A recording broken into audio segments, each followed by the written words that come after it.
Il y a comme dans toute chose, des choses agréables et des choses un petit peu moins agréables. Disons qu'elles sont contrastées. Bienvenue sur votre chaîne Icônes et Silences, le lieu où les légendes murmurent enfin leurs secrets les plus enfouis. Aujourd'hui, nous ouvrons le dossier d'une étoile qui a brûlé trop vite, un homme qui a dansé avec la lumière jusqu'à ce que l'ombre le rattrape. Imaginez un décor de neige éternelle et aveuglante. Nous sommes à Lézin, en Suisse, les 9 et 10 mars 1978. L'air est glacial, pur, presque irréel. Au milieu de ce paysage blanc, une silhouette en rouge et noir s'agite avec une énergie frénétique. C'est lui, Claude François, l'idole de toute une génération, en train d'enregistrer ce qui deviendra ses dernières images pour la télévision. Il sourit à la caméra, il rit, il plaisante avec les techniciens.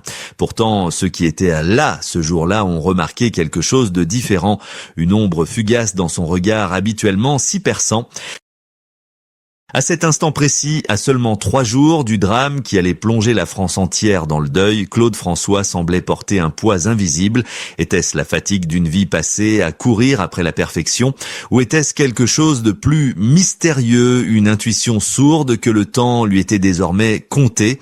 On raconte qu'il surveillait avec anxiété ses biorhythmes, ses courbes d'énergie vitale auxquelles il croyait fermement, et que la ligne rouge indiquait une zone de danger critique pour ce fameux samedi 11 mars. Comment un homme qui contrôlait chaque millimètre de sa vie, chaque note de ses chansons et chaque pas de ses danseuses, a-t-il pu être surpris par le destin de manière si brutale? Sous les paillettes et les costumes cintrés, Claude François n'était pas seulement la star capricieuse décrite par les journaux à scandale, il était un homme blessé, hanté par le besoin éperdu de prouver sa valeur à un père qui ne l'avait jamais compris et poursuivi par une peur viscérale de l'échec. Ce samedi-là, dans son appartement parisien du boulevard Exelmans, ce n'est pas simplement un accident qui nous l'a ravi, c'est peut-être la conséquence tragique d'une obsession dévorante pour l'absolu. Mais pour comprendre pourquoi le destin a frappé si fort ce jour-là, nous devons remonter le temps et découvrir l'homme derrière le mythe, celui que personne ne voyait vraiment lorsque les projecteurs s'éteignaient. Pour comprendre pourquoi la chute fut si vertigineuse, il faut d'abord mesurer la hauteur du sommet qu'il avait atteint. Dans la France des années 60 et 70, Claude François n'était pas seulement un chanteur, il était une centrale électrique humaine, une source inépuisable d'énergie pour un pays en pleine mutation. Tout a commencé comme une explosion avec Belle, Belle, Belle, un hymne à la joie qui a fait de lui presque instantanément le prince de la vague yéyé. Alors que la jeunesse française cherchait à s'émanciper, Clo-Clo leur offrait un rythme, une couleur et une promesse de bonheur éternel.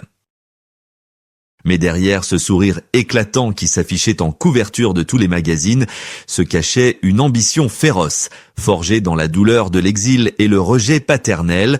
Claude ne voulait pas simplement réussir, il voulait être incontournable, il voulait que son nom résonne si fort que même son père, muré dans son silence désapprobateur, soit obligé de l'entendre. Chaque concert était une bataille gagnée contre l'oubli, chaque disque d'or était une revanche sur le destin qu'il avait chassé de son paradis égyptien. Il est devenu l'homme aux 1000 succès, enchaînant les tubes comme Le Lundi, Au Soleil ou Cette année-là. Des mélodies qui semblaient légères mais qui étaient produites avec une précision chirurgicale. C'est cette quête d'absolu qui a donné naissance à un monument de la musique mondiale. Lorsqu'il compose, comme d'habitude, inspiré par sa rupture douloureuse avec France Gall, il ne se doute pas qu'il est en train d'écrire l'une des chansons les plus reprises de l'histoire, devenant plus tard le légendaire My Way de Frank Sinatra. Ce chef-d'œuvre mélancolique révélait déjà la faille dans l'armure. Derrière la star qui fait danser les foules se tenait un homme profondément seul, capable de transformer sa tristesse en or. Il a révolutionné le spectacle à la française en introduisant ses célèbres Claudettes, imposant une rigueur visuelle et chorégraphique inédite en Europe. Rien n'était laissé au hasard, la position d'un projecteur, la couture d'un costume, le tempo d'une batterie, tout devait être parfait car pour Claude, l'imperfection était synonyme de mort professionnelle.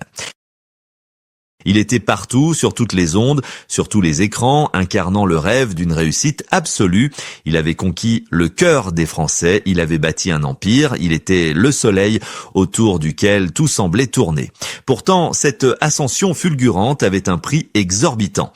Plus il montait haut, plus l'oxygène se faisait rare. L'homme qui chantait la joie de vivre dormait à peine 4 heures par nuit, rongé par l'angoisse que tout s'arrête, que le public se détourne, que la lumière s'éteigne. Il ne savait pas encore que cette obsession du contrôle, cette incapacité à lâcher prise allait devenir le piège qui se refermerait sur lui. Alors que les années 70 touchaient à leur fin et que le disco d'Alexandrie Alexandra faisait vibrer les discothèques, les fissures commençaient à apparaître sur la statue du commandeur, des fissures invisibles pour le public, mais béantes pour ceux qui vivaient dans son ombre immédiate. Si le public ne voyait que le sourire éclatant de l'idole, les coulisses, elles, résonnaient souvent des éclats de voix d'un homme à bout de nerfs. Claude François n'était pas seulement un artiste, c'était un patron redoutable, un chef d'entreprise qui gérait son empire, le magazine Podium et son label Flèche. Avec une main de fer, ceux qui ont travaillé avec lui décrivent un climat de tension permanente où la moindre erreur pouvait déclencher des tempêtes. Il était capable de stopper une répétition pour un projecteur mal orienté d'1 millimètre ou pour un fil qui traînait au sol. Cette obsession du détail n'était pas un caprice de star, c'était une névrose, une manière désespérée de contrôler un monde qu'il sentait toujours prêt à s'effondrer. Il terrorisait ses musiciens et ses Claudettes, non par méchanceté pure, mais parce qu'il exigeait d'eux ce qu'il s'infligeait à lui-même, une perfection inhumaine. Mais le prix le plus cruel de cette gloire dévorante ne fut pas payé par ses employés, mais par sa propre chair et son propre sang. Pour maintenir l'illusion d'être le fiancé disponible de toutes les Françaises, Claude a fait un choix qui nous glace le sang aujourd'hui. Il a décidé de cacher l'existence de son second fils, Marc, pendant 6 longues années. Imaginez la violence de ce secret. Un père qui aime ses enfants, mais qui les condamne à l'ombre pour ne pas briser son image de séducteur éternel. Il devait jouer la comédie jusque dans sa vie privée, enfermant sa famille dans une forteresse de mensonges, sacrifiant la vérité sur l'autel de sa popularité. C'était un pacte faustien. Il avait l'amour de millions d'inconnus, mais il s'interdisait de vivre une vie normale avec ceux qu'il aimait vraiment.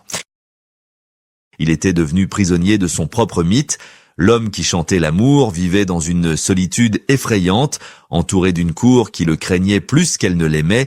Il vérifiait tout, comptait tout, ne dormait jamais, hanté par la peur panique d'être volé, trahi ou oublié. Cette méfiance maladive l'isolait de plus en plus.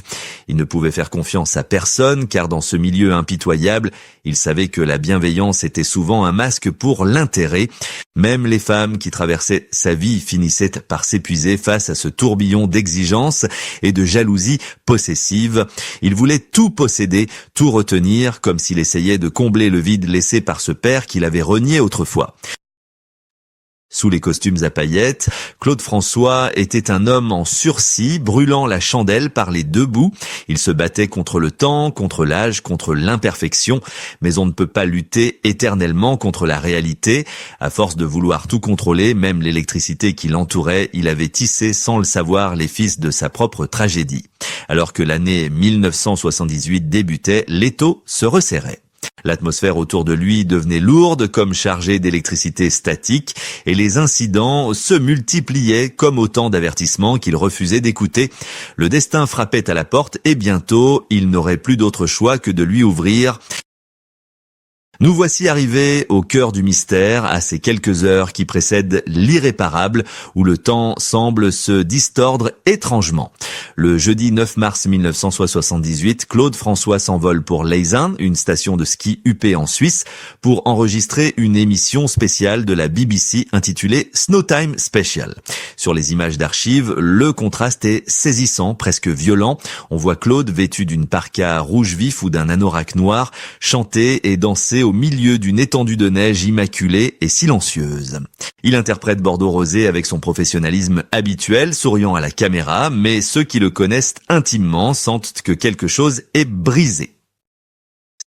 C'est durant ce court séjour helvétique que la légende des cygnes prend tout son sens. Claude, toujours passionné par les mystères de l'existence, accordait une importance particulière à l'étude des biorhythmes, ces cycles biologiques censés prédire les fluctuations de notre énergie vitale. Selon ses proches, il était terriblement préoccupé ce week-end-là. On raconte qu'un ami biologiste l'avait mis en garde. Ses courbes physiques et émotionnelles allaient se croiser dangereusement le samedi 11 mars, créant une zone critique où la vigilance devait être absolue. Était-ce une prophétie autoréalisatrice ou une véritable intuition? Quoi qu'il en soit, Claude semblait habité par une urgence anormale, une fébrilité qui dépassait le simple stress du métier. Il confiait à son attaché de presse qu'il se sentait fatigué, non pas d'une fatigue physique, mais d'une lassitude de l'âme, comme si le poids de son propre personnage devenait soudain insupportable à porter. Le vendredi 10 mars au soir, il regagne Paris. L'atmosphère dans son appartement du 46 boulevard Exelmans est étrangement calme. Il retrouve sa compagne Cataline et prévoit un week-end chargé car l'Amérique l'attend.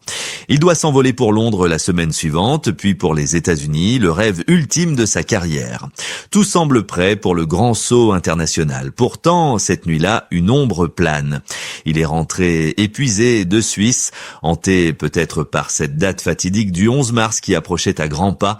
Il ne savait pas que le destin, cruel et ironique, ne l'attendait pas sur une scène américaine grandiose, mais dans l'intimité banale de sa propre salle de bain. Les aiguilles tournaient inexorables et le soleil qui allait se lever sur Paris ce samedi matin ne réchaufferait pas le cœur de l'idole. La scène était prête pour le dernier acte, un acte qui n'aurait jamais dû avoir lieu.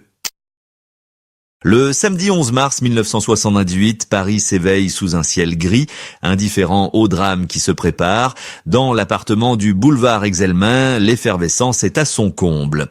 Claude François est attendu au studio des Buttes-Chaumont pour enregistrer l'émission Les Rendez-vous du dimanche avec son ami Michel Drucker. Tout est chronométré, tout est planifié. Comme toujours, il prend un bain rapide, l'esprit sans doute déjà tourné vers la lumière des projecteurs, vers cette Amérique qui lui tend les bras, vers l'avenir, mais l'avenir, ce jour-là, ne durera que quelques secondes de plus. Dans cette salle de bain, le regard de Claude, ce regard qui ne laissait rien passer, se pose sur un détail infime, dérisoire. Une applique murale, une simple lampe qui penche légèrement de travers.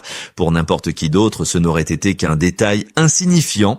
Mais pour Claude François, l'homme qui avait bâti sa vie sur la symétrie et la perfection absolue, ce désordre était insupportable. C'est là, dans ce geste anodin, que se résume toute la tragédie de son existence. Guidé par ce besoin viscéral de redresser le monde, de corriger l'imperfection, il lève la main pour remettre la lampe droite. Il ne sait pas que ce geste sera son dernier. En une fraction de seconde, le circuit se ferme. Pas de cri, pas d'adieu, juste un bruit sourd et le silence. Un silence brutal, définitif, qui engloutit la star, le père et l'homme. Ce silence qui s'abat soudainement sur le boulevard Exelmans est assourdissant. Il marque la fin d'une époque, mais il scelle surtout à jamais les lèvres d'un homme qui portait en lui des secrets trop lourds. Car en mourant ce jour-là, Claude François emporte avec lui une vérité qu'il n'aura jamais eu le courage de révéler au monde. Loin des caméras, loin de la légende officielle, il existait une autre vie, une autre chair de sa chair. Il laisse derrière lui non seulement ses deux fils, mais aussi une fille secrète, Julie, née quelques mois plus tôt et dont l'existence ne sera révélée que 40 ans plus tard. C'est là le véritable drame de cette fin prématurée. Claude n'a pas seulement perdu la vie, il a perdu la possibilité de se réconcilier avec sa propre vérité. Il est parti en laissant une symphonie inachevée, une famille morcelée et des questions sans réponse.